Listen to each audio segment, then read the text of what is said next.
ఒకసారి మేము షూటింగ్కి వెళ్ళినప్పుడు ఆ, ఇద్దరం కార్లో వస్తున్నాం. వచ్చేటప్పుడు ఒక చోట అమ్మ ఇదిగో నీకు ఏమో అని అంటారు ఇప్పుడు నన్ను. ఏమో నీకు వచ్చి ఒక ప్లేస్ చూపిస్తాను, మీ నాన్నగారికి చెప్పి నువ్వు అనుకోను అలా. తర్వాత మా వారు నితిన్ గారికి చెప్పి ఇదికొని చూస్తే గార్బేజ్ అంతా డంప్ చేస్తారు కదండి, డంపింగ్ యార్డ్, డంపింగ్ యార్డ్ అది చూపించాడు ఆయన. ఈయన చూసి ఈయనకేమన్నా ఇదేందా ఏంటి డంపింగ్ యార్డ్ తీసుకెళ్లి చూపించి ఇక్కడ కొనమంటాడంటే నీకు తెలీదు ఇదంతా ఇప్పుడు ఇక్కడ ఎందుకు డంప్ చేస్తున్నారంటే ఇదంతా లెవెల్ చేసి ఇది ఒక ప్లేస్, అది ఇవాళ చెన్నైలో అన్నానగర్ అని.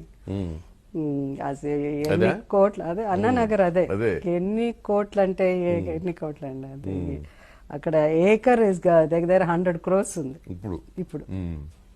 సో అలాంటి చోట్లంతా ఆయన చెప్పినప్పుడు మేము అసలు వినలేదు.